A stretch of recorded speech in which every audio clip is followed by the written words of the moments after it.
It's not what I want. Let's see here.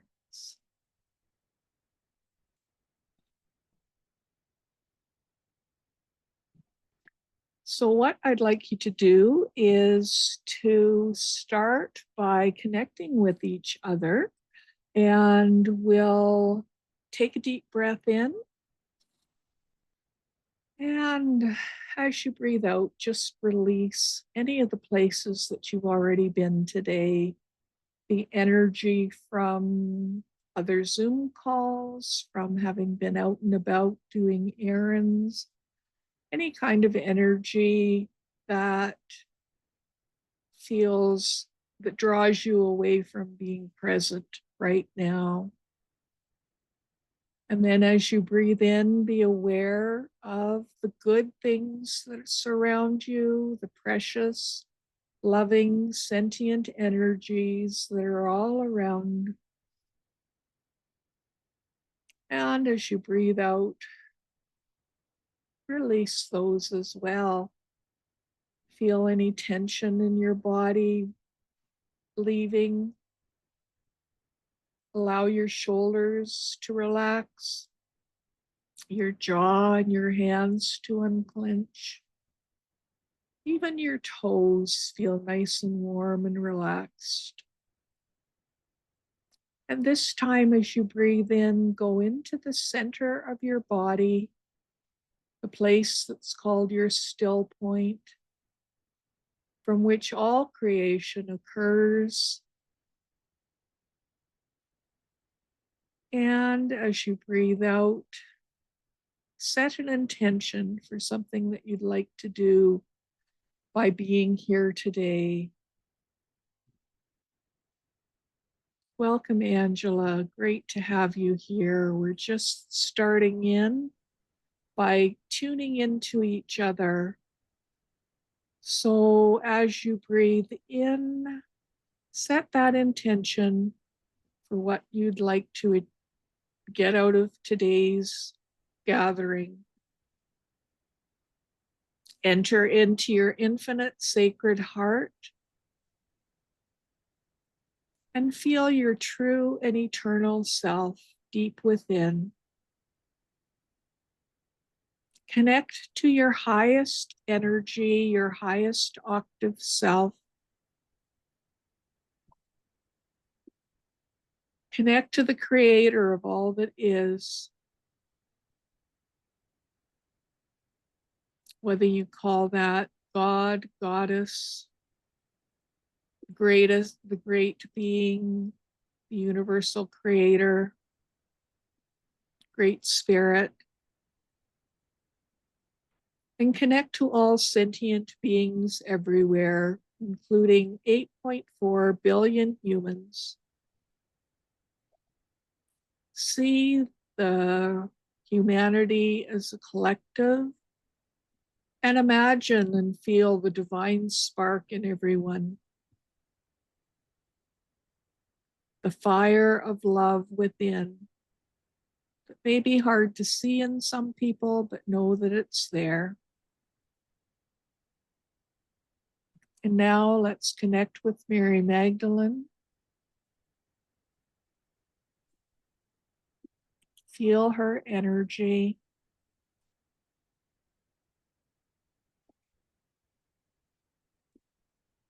Feel her as the source of light, the womb of the cosmos. And let us call in the breath of Sophia, divine intelligence, embodied wisdom. Move through us as the breath between the stars, as the song that birthed the galaxies, as the spiral that now reforms the human soul. We call forth the anthropos, the divine masculine and feminine, joined together in radiant harmony, light and form, stillness and pulse, the union found in our and encoded in our human body and the awakened earth. And we call upon you, Mary Magdalene, you of the many names and many dimensions. Mary Magdalene, Marie, Miriam of Magdala, Marie Mara, the Magdalene, Maria, our Mary, Mariam, Watchtower, Apostle to the Apostles, Tower of Strength, the Doorway, Magi, Holy Grail, Mary who carries the codes of the awakened feminine and the blueprint of the new human, walk with us now. Come in your full frequency. Come as a midwife of what has not yet been. Come as the gateway of the great becoming. Today we open this field as sacred. We open our bodies as temples. We open our lives as vessels for the new light. And we say with reverence and readiness, we are here, we are ready, and we are listening.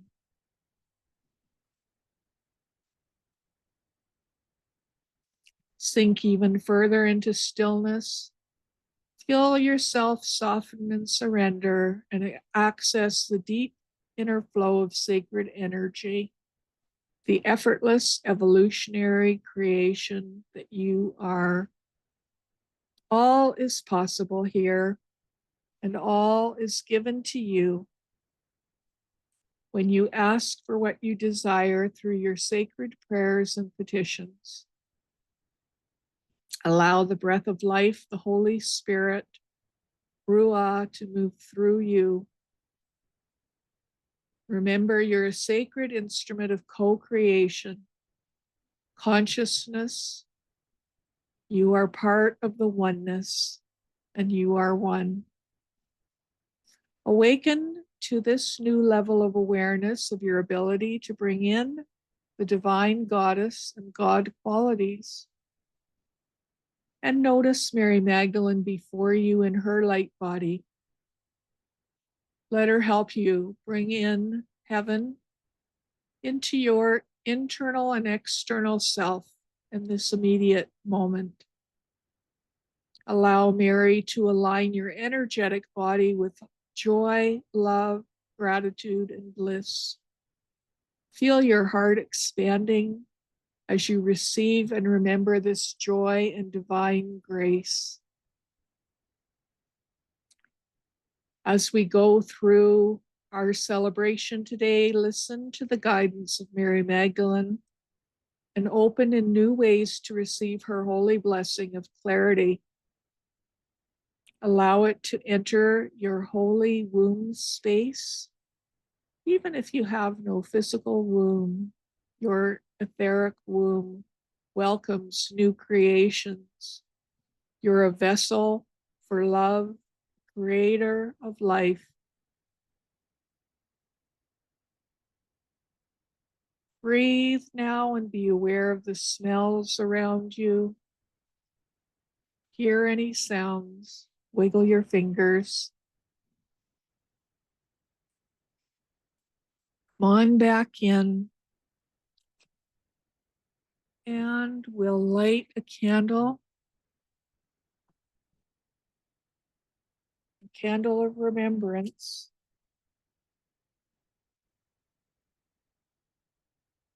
A candle of truth and love. Welcoming each other, welcoming your presence with me.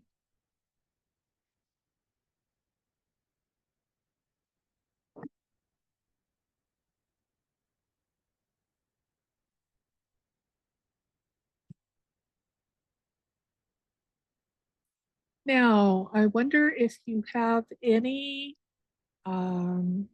water or anointing oils or anything with you. And if not, you can, we're going to do a self-blessing, but you can just rub your hands together if you don't have any water or any oil. And I'm just going to get my oil. If you do have oil, you can rub it together in your hands to warm it. If you have water, you can dip your hands into your water if you feel comfortable doing that.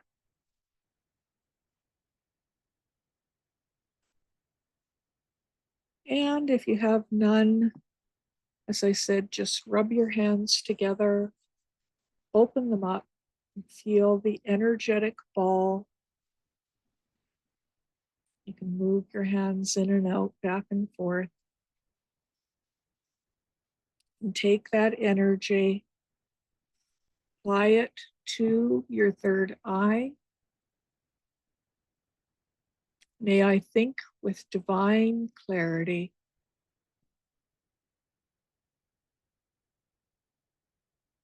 Apply the oil, the water, or the energy to your heart and say, may I love with sacred devotion.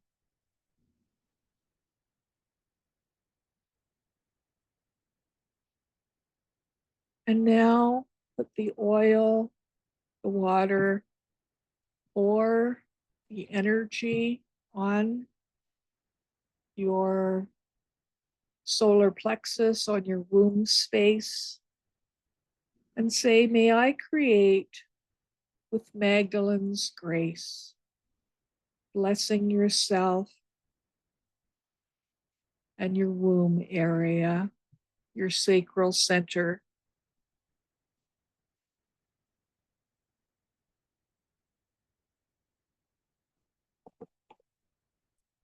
Take a drop of oil, drop of water, or the energy in your hands, still feeling it. It's a beautiful ball of light. Offer it to Father Sky, to the cosmos, and to Mother Earth, putting your hands, your palms down towards Mother Earth as an offering, symbolizing your devotion, your prayers, your connection to ancient lineages. And you can say with your selves muted, you can speak aloud. Through this remembrance, I choose to live as love embodied. I honor my sacred path. I rise just as Mary did.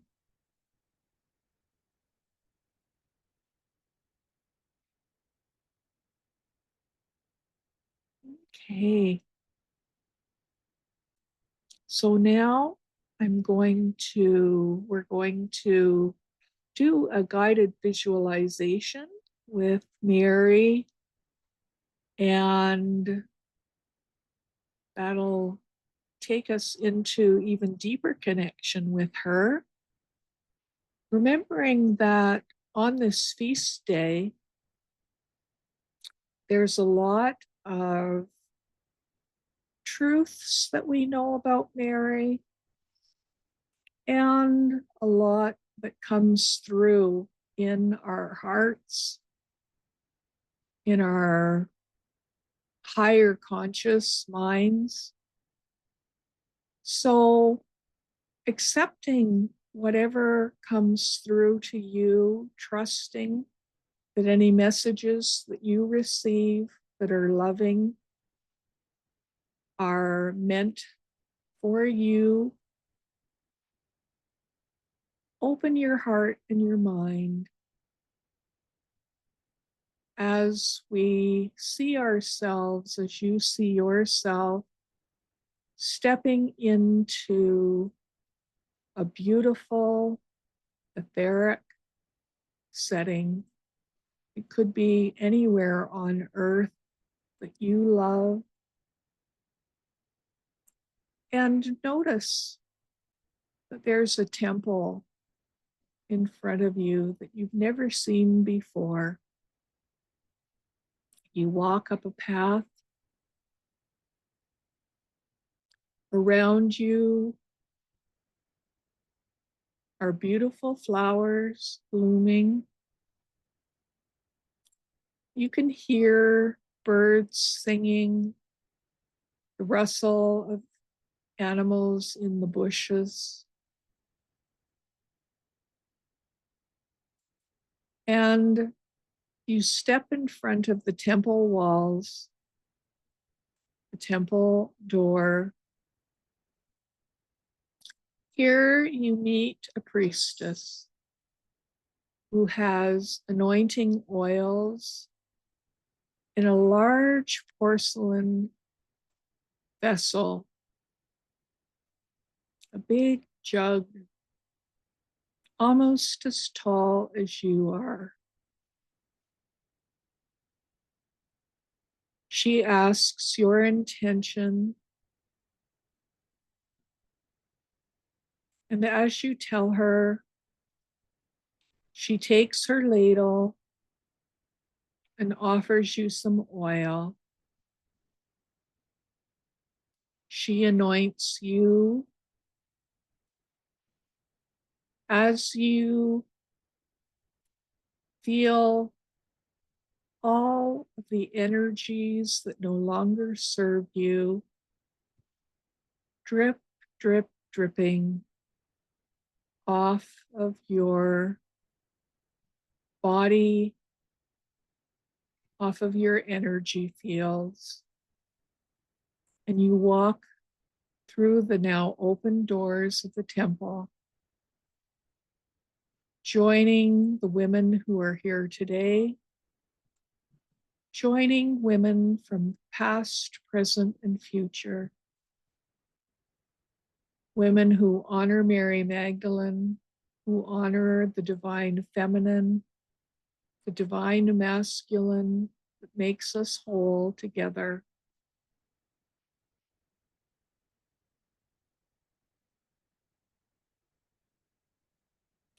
And here you see before you Mary Magdalene.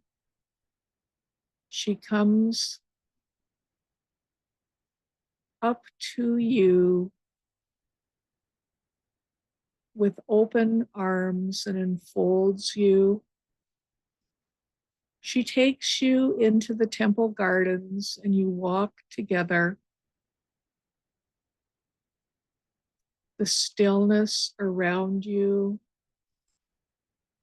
is magnified, and you can feel Mary's energy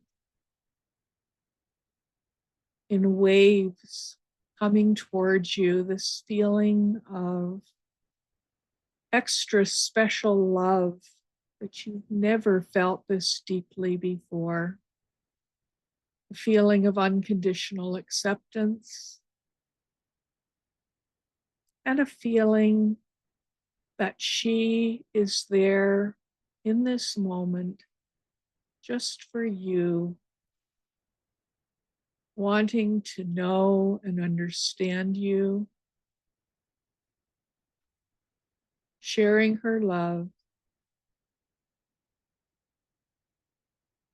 You chat for a few moments, and she whispers a word to you. I'll be quiet while you have an opportunity to converse with Mary and listen for the word that she wants to give you.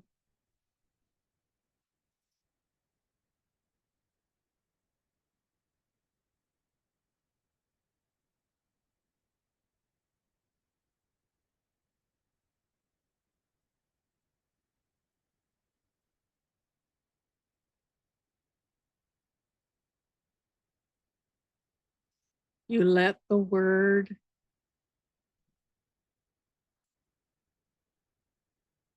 embed itself in your being.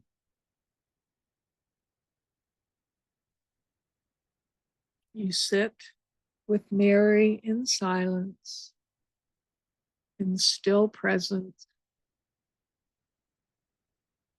letting the word imbue itself into your field and resonate outward. You share it with everyone, and it comes back to you manyfold in energy. It's in your aura, in your essence, and in every cell of your body.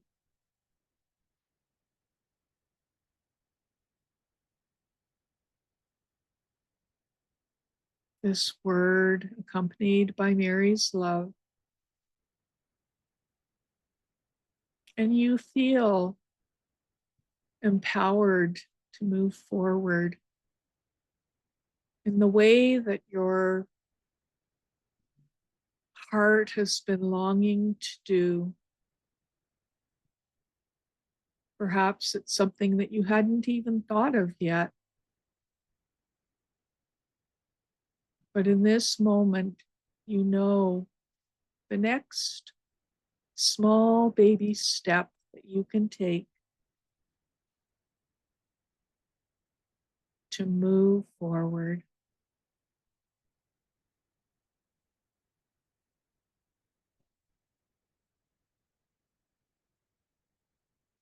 Mary takes you back into the temple. You stand with the other women present in a circle, and you hear them chant, Mariam, Mariam. And you join in the chanting, Mariam, Mariam. Ma means the mother of creation. Re is the divine or holy lineage, a carrier of encoded soul light. And Om is the sound of the universal creation. Mari Om. You chant along now. Mari Om. Mari Om. Mari Om. Mariam.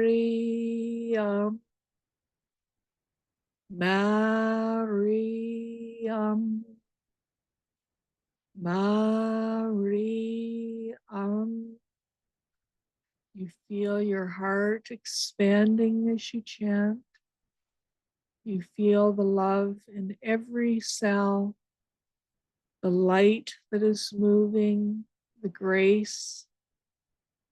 You feel the wholeness in every cell, the vitality.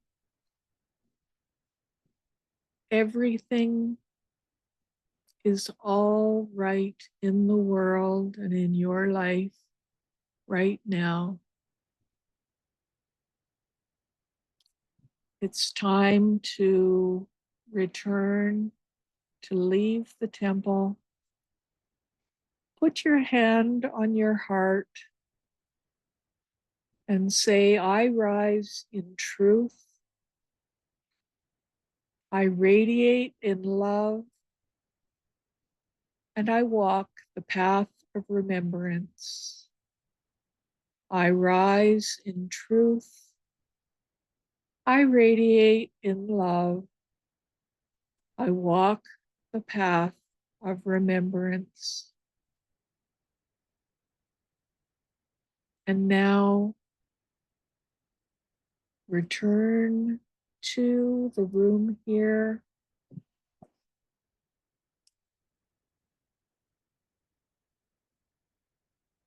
And open your eyes when you're ready.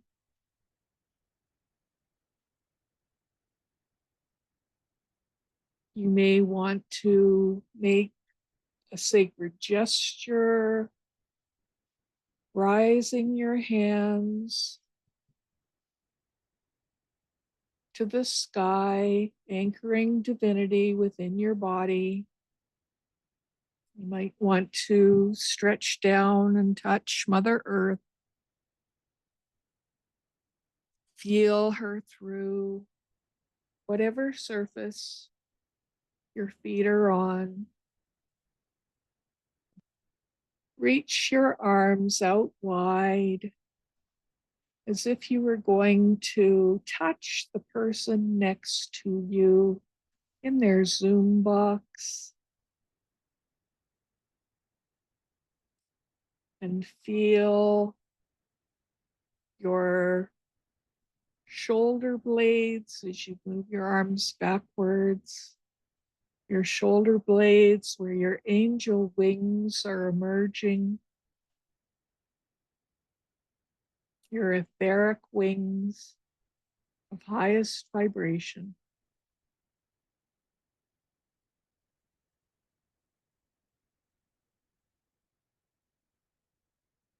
Would anybody care to share what their experience was with Mary? Love to hear.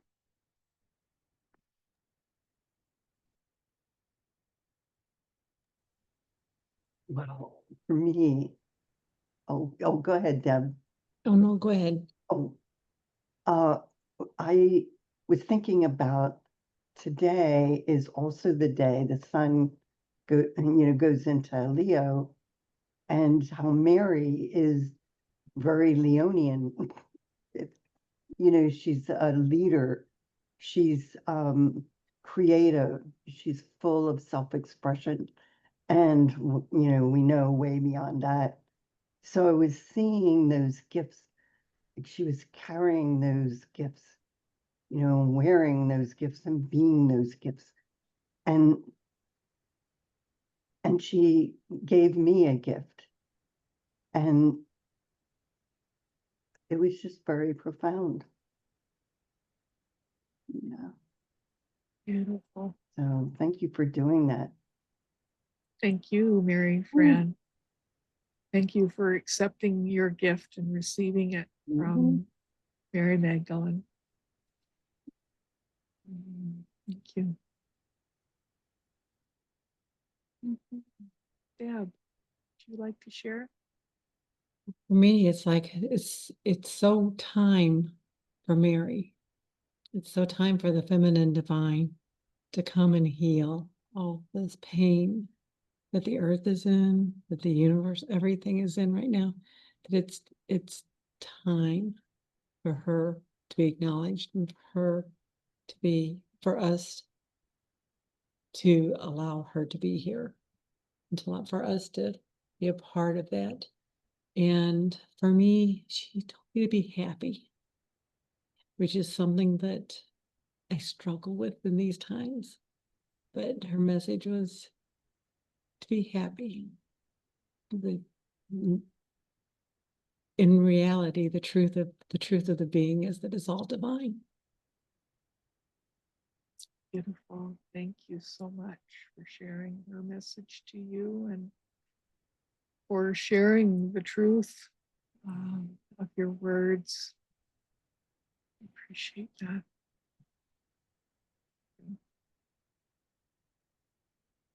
Anyone else care to share?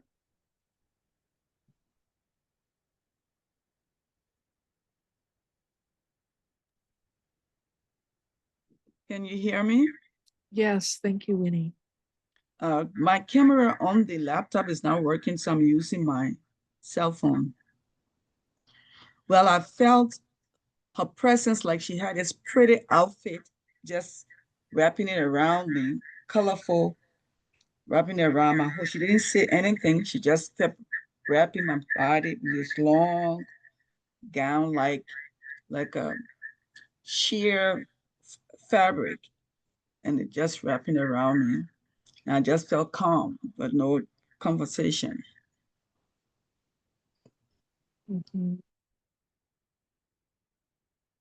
Very powerful presence, sounds like. Wonderful, thank you.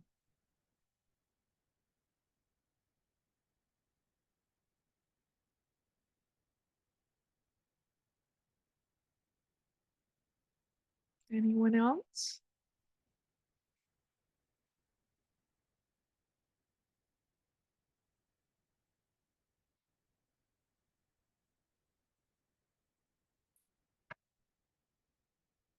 Okay. Well, we'll close the ritual portion, but after that, I'm going to offer you some time for celebration where we can share our cup of joy, literally, with whatever we happen to be bringing in our mugs or our water jugs. And I'd like to also share with some information that I think you'll find quite interesting, or facts about the truth that, as true as we can know anyway, about Mary Magdalene, according to some of the written records that we have of her. So we'll close and have our final blessing for the ritual, and then we'll gather at the well. And the way that Mary Magdalene gathered with women, and we can chat about Mary and what she's been like in our lives, and I can share this information as well for just a few minutes. So if you still have the water that you had blessed earlier, or just with your energy, lightly touch your third eye, going reverse clockwise to close the space, putting your hand on your heart, thanking Mary for her presence during this ritual. You can say, the Magdalene way lives in me now. I vow to carry her essence through how I love, speak, act, and serve. We'll blow out the candles, but not the light of truth, the warmth of community, or the fire of our commitment. These things we keep in our hearts until we are together again. This circle is closed. And thank you so much for coming. And so it is. Namaste. Thank you. Thank you. Thank you. Thank you. So now I wish I had some lively music to play, but we'll just imagine perhaps your favorite kind of music. And I'm so glad that you came to Mary's Feast Day celebration today. I want to share, as I said, 4 really interesting facts I've come across about Mary. But before we do that, I'd love to know, what does Mary Magdalene mean to you? And if you'd just like to share how she has impacted your life, or why you feel a connection to Mary, I'd love to hear that. Who'd like to go first? Deb. Mm-hmm. Well, for me, she's the 13th disciple. She was kind of the chosen one by Jesus. She's the one who brought the message. And she's the feminine divine. She's that sacred feminine that's been pushed aside for so long. And she represents to me that, that stillness within us that perseveres, even though we're in the patriarchal world. We hold on to that feminine divine. And I believe it's time for the feminine divine to come forth and to take its rightful place in the energy and in the healing, so that we can all evolve. Mhm. Yes, I see her as a great help in evolution too. Mhm. Quite an important player. Thank you. Mhm. Winnie or Mary Fran?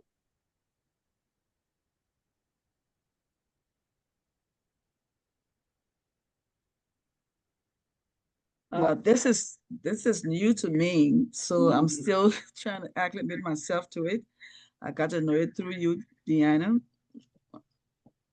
and so I'm still trying to embrace it.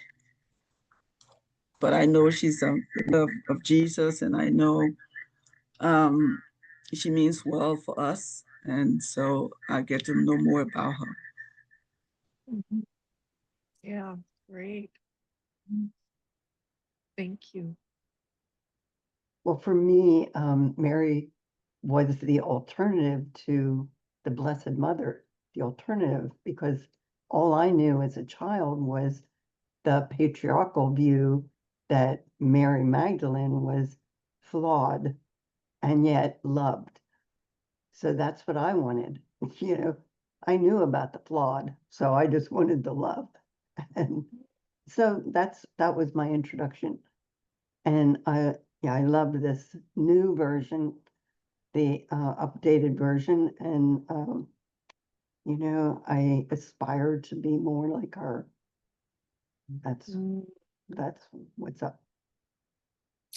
Yes, it's quite exciting because for people that are familiar with the Catholic Church, the Mary Magdalene did have or was called in the 500 AD, around that time. Anyway, it may have been a little earlier by Pope Gregory. She was called a repentant prostitute.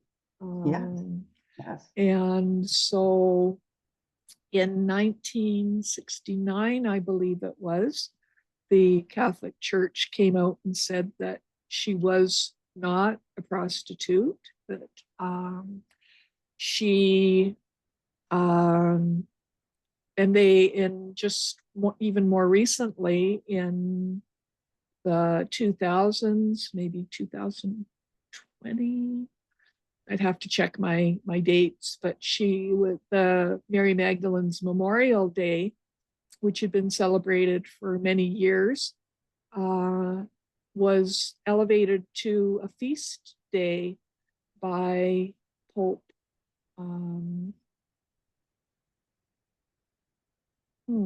Pope Paul, perhaps, or at any rate, the feast day is, they acknowledged her as the apostle to the apostles. As Deb said, she was a very important part of the whole story of Jesus' life, and she was a supporter of Jesus and also a the first person to see him when he, after the resurrection, she was told by Jesus to go and tell everyone else, making her the first apostle. So that And was Mary Fran. well, I should put in that I was named Mary, and so I was supposed to be like the Blessed Mother, and there was like no chance. So I was very grateful for the old story. Mm-hmm. Mm-hmm. I mean, Yes.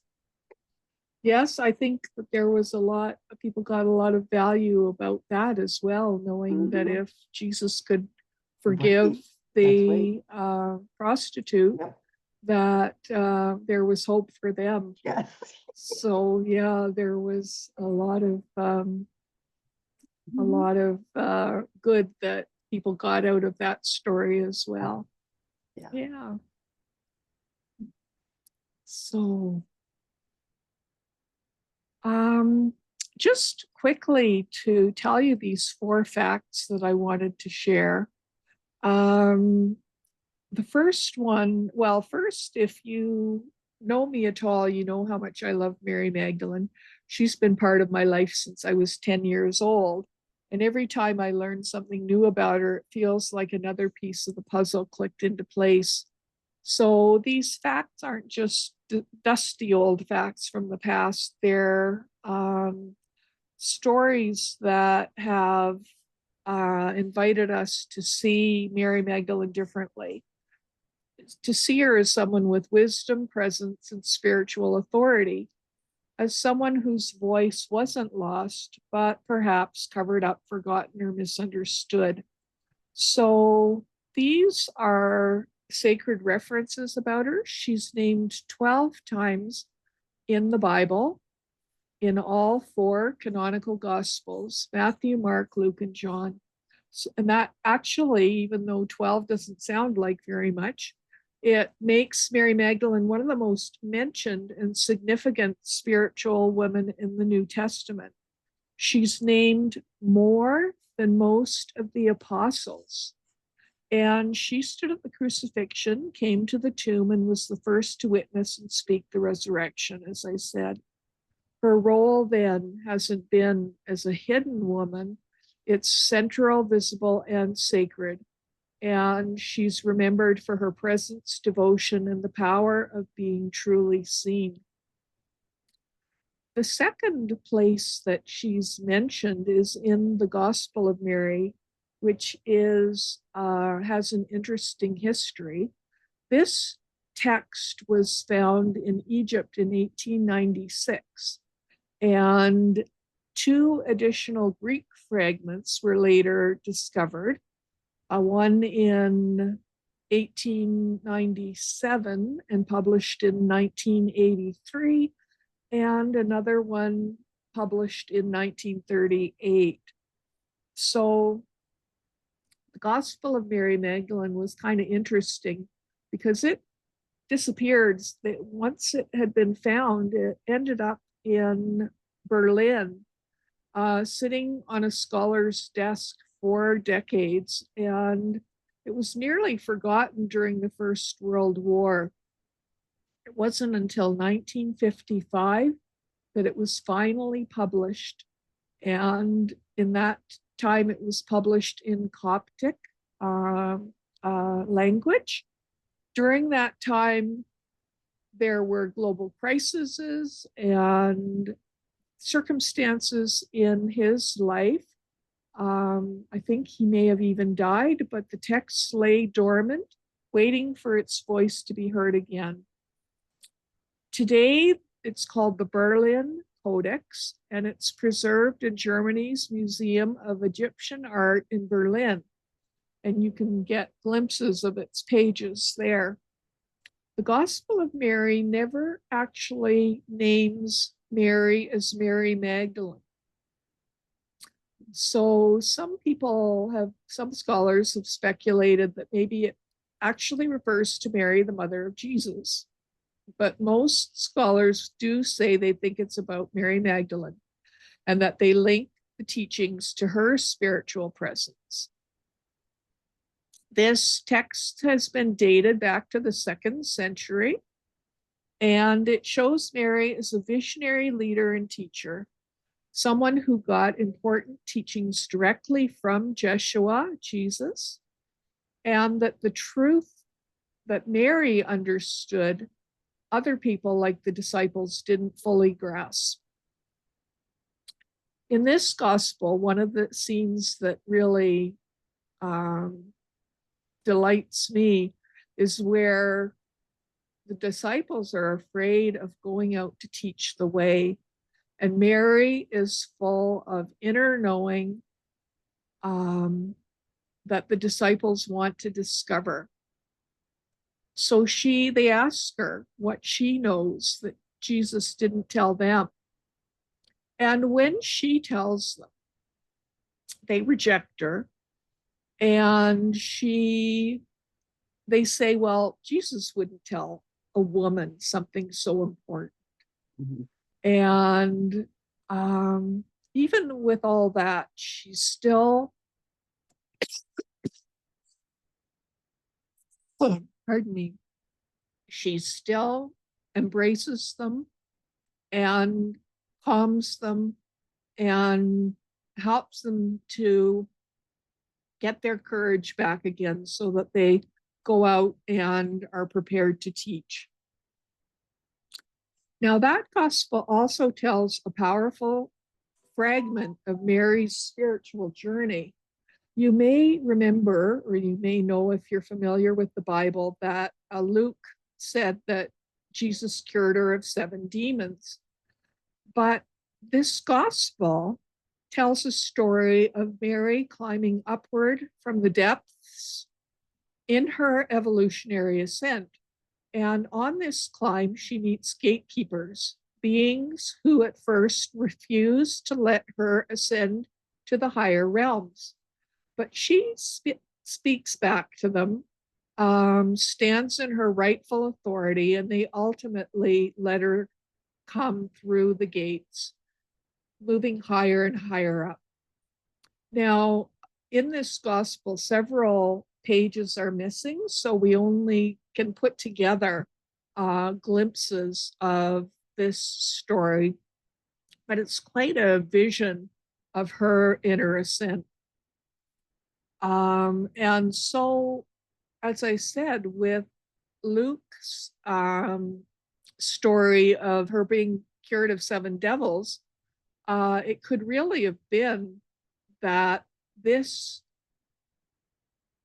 rising that Mary experienced, that's talked about in the Gospel of Mary, is what happened, and that she went through these 7 levels of enlightenment, and that that's really just a metaphor for reclaiming her wholeness and the sovereignty of her spirit.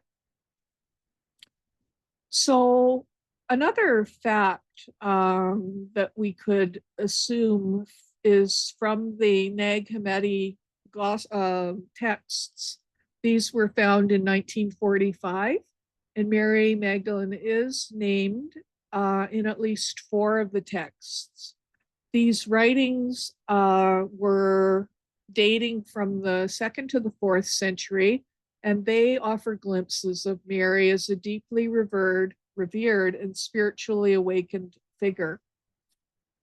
The 4 Gospels, the first is the Gospel of Philip, and in that one, Mary is referred to as the companion of Jesus, and it says that Jesus kissed her often, possibly on the mouth, although that part of the manuscript is damaged.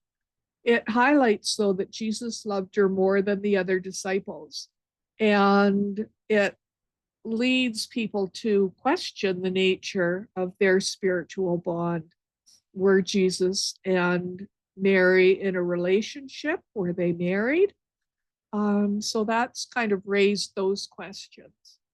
The second Nag Hammadi text is called The Dialogue of the Savior, and it has a conversation between Jesus, Mary, Matthew, and Thomas. Mary speaks clearly and offers profound insights. And in this text, she's praised with the line, "She spoke this utterance as a woman who understood everything." The third text that she's mentioned in is the Pistis Sophia. The Mary in this text asks 39 of the 64 questions to Jesus. And he calls her blessed and says she is more than all your brothers, indicating she's most spiritually attuned of the disciples. And the 4th one is the Gospel of Thomas. And in this particular Nag Hammadi text, she's not named directly in every version that's been interpreted, but scholars do agree that there are 2 key passages that refer to Mary Magdalene. One ends with Jesus saying, "I myself shall lead her so that I may make her male," which is, by supposedly making her into a man or making her male, it symbolizes her being fully initiated into divine consciousness. And this has been an interesting text to study because there are so many ways to interpret this. I'm going to make her a man, I'm going to make her male so that she can evolve. But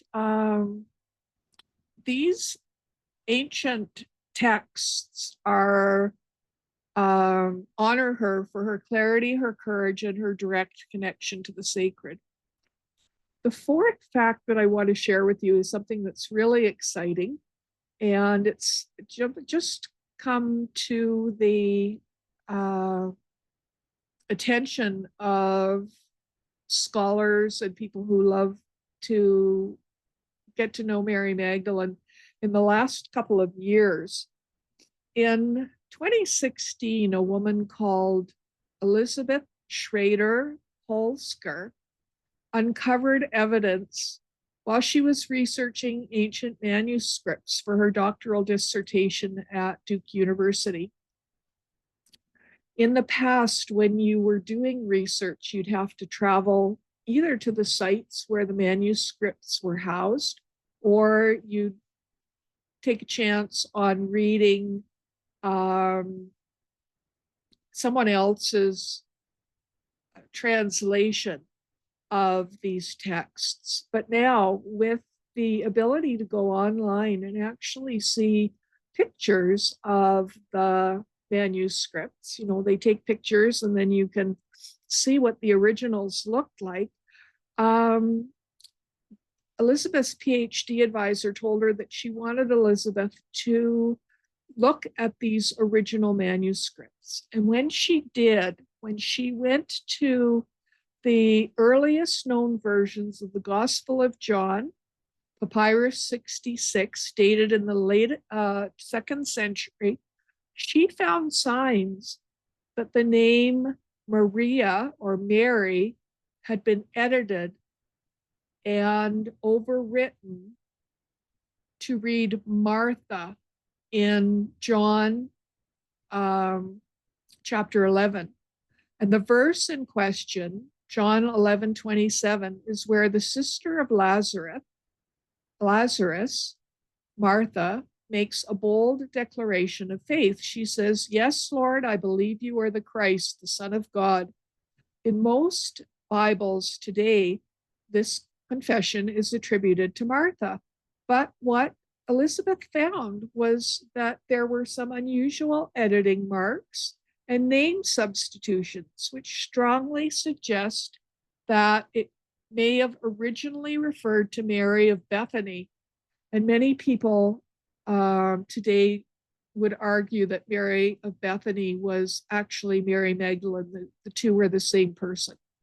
So Elizabeth Schrader is very gracious and neutral as a scholar, but this opens up significant questions. If Mary Magdalene was originally credited with this fact that she said, "Yes, you are the Christ," it could place her alongside or even ahead of Peter, who also says that in Matthew 16 that Jesus was the Christ. Peter, of course, is often seen as the apostolic authority, that he was the founder of the church and that he was the one who was the leader. But if Mary Magdalene was the first to witness Jesus when he was risen, and he sent her to proclaim the resurrection, he said, "Go to my brothers and tell them." And if she publicly recognized him as the Christ, this would make her the only disciple in the Gospels to say who he was and to announce that he had risen. So that's spiritual leadership. And the exciting thing about this is that I found out the Bible can be changed. In 2023, Schrader's research was submitted to the editorial team of the Nestle Aland Greek New Testament. They're a respected international committee with representation in Germany, and they determine what appears in editions of the Bible used by scholars and translators worldwide.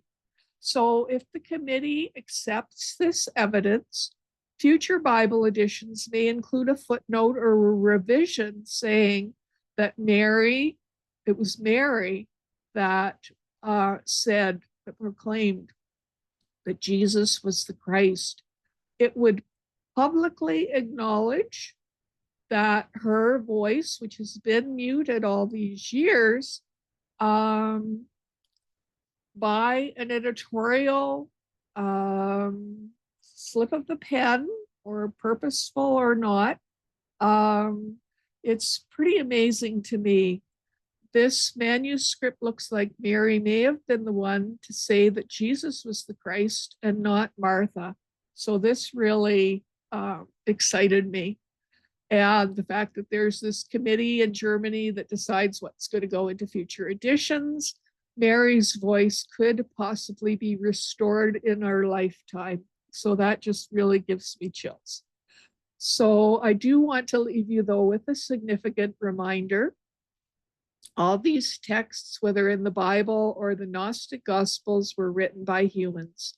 Sometimes they were written years or centuries after Mary lived, and they were written for different audiences in different places with different agendas. So it's kind of like that old telephone game where somebody whispers a sentence, and by the time you whisper it to the last person, it's turned into something completely different. And some of these stories in the Bible have slightly different versions of the truth, and some almost seem to totally contradict each other. So even though I said today that these were 4 facts, you don't have to believe every detail that I've shared. I suggest that you sit with it and feel into what resonates, and most of all, keep your heart and your mind open. Mary's story isn't finished, and maybe, just maybe, it's asking you to help tell it differently. So those are the 4 facts. Yay. Yay. Thank you. Now, what comments do you have about that?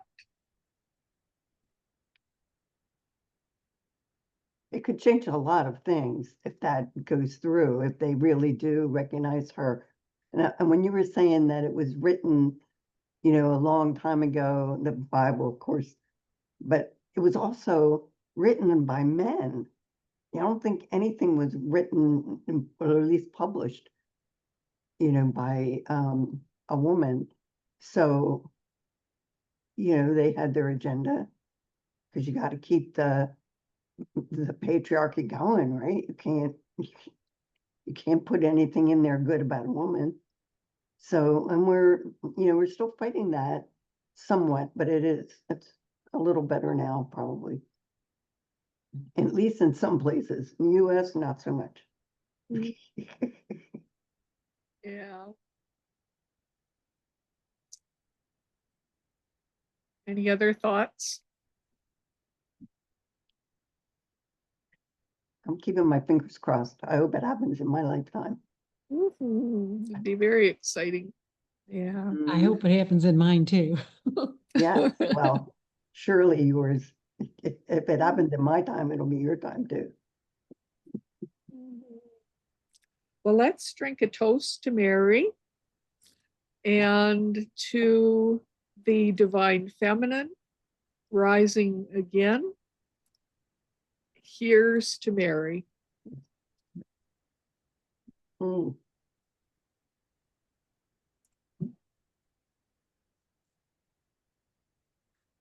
Is there, I've written 2 books. I'm not sure if you're aware of it. A couple of you are, about Mary Magdalene.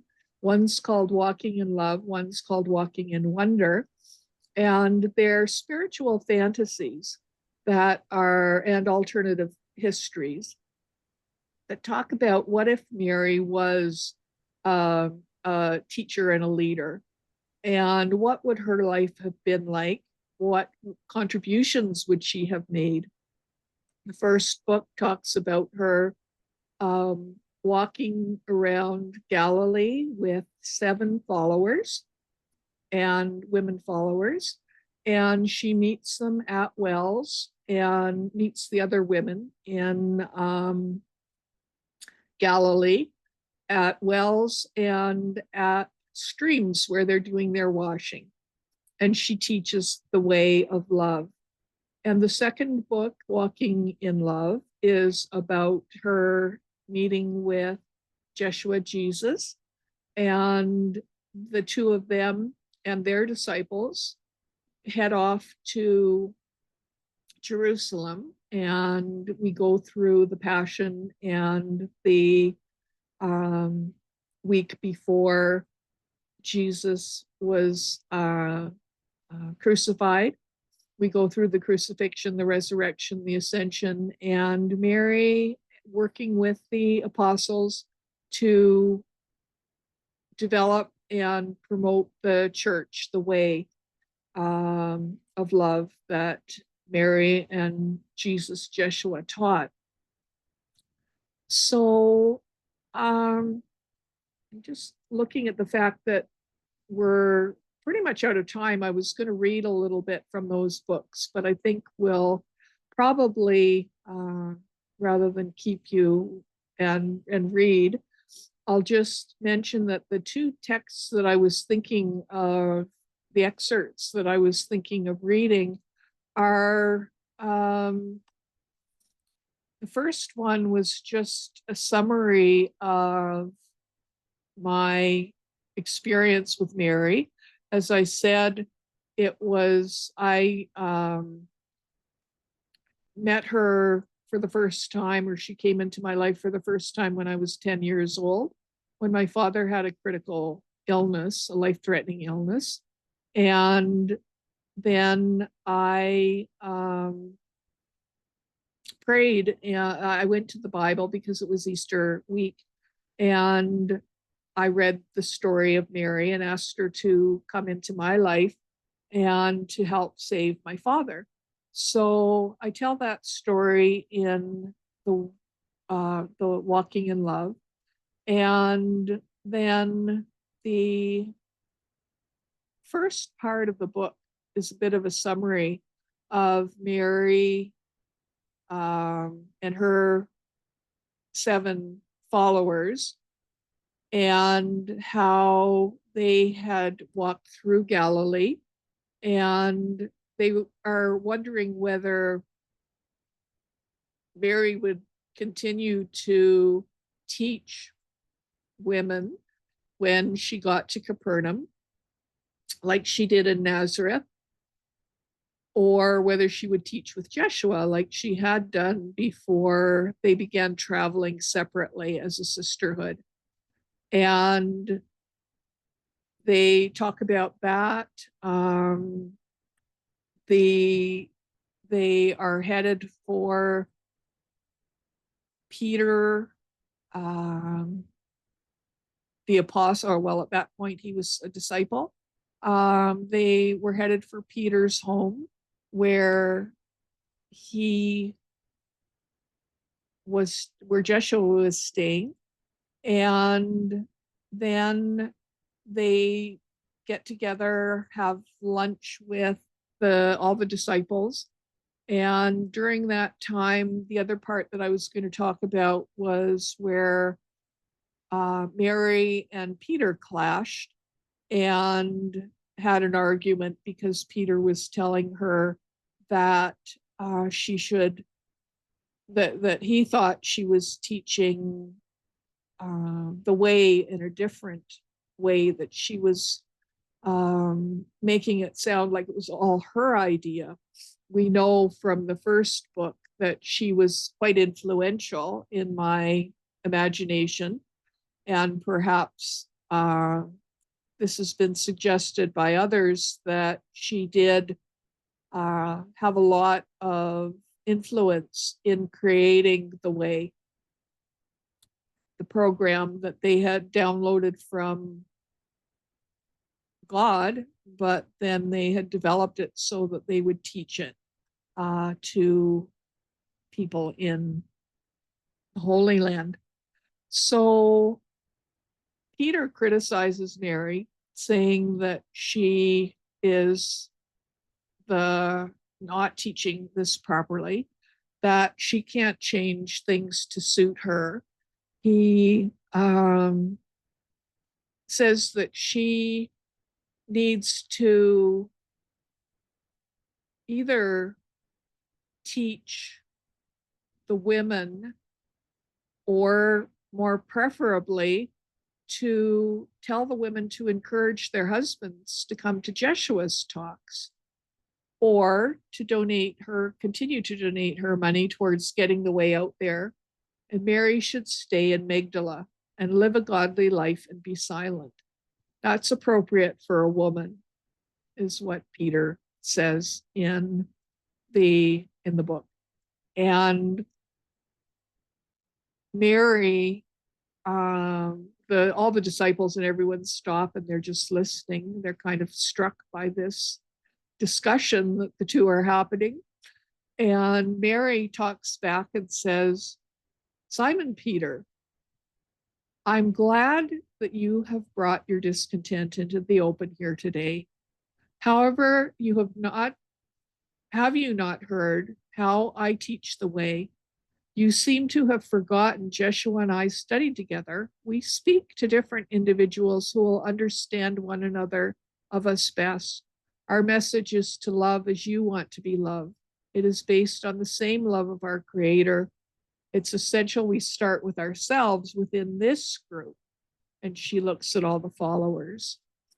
And then she says, I will not be silent. She goes on to say a few other things, but I will not be silent. Peter, I will not be silenced. That is all I wish to say about your comments. And Mary then stood straight and looks at Peter with a composed face while she's trembling inside. So that was the excerpt that I was going to read to you and share a little bit about the tensions that occurred between the male and the female disciples in my book. And with that, I'll just wrap up and remind you to drink lots of water today from the ritual that we had, and to go out and spread the word of love as best you were instructed to enjoy the feelings and the messages that you got from Mary, and to just be the way of love. So thank you for coming today. I really appreciate that you were here. Glad to be here. Glad to be here. Thank you. Yes. Thank you. Namaste. Thank you, Jen. Thank you Thanks, so much. Winifred. Thank you, Deb. Thank you, Mary Fran. Really appreciate you being here. Appreciate you. Okay. Thanks, everybody. Thank you. Bye-bye. Bye. Bye now.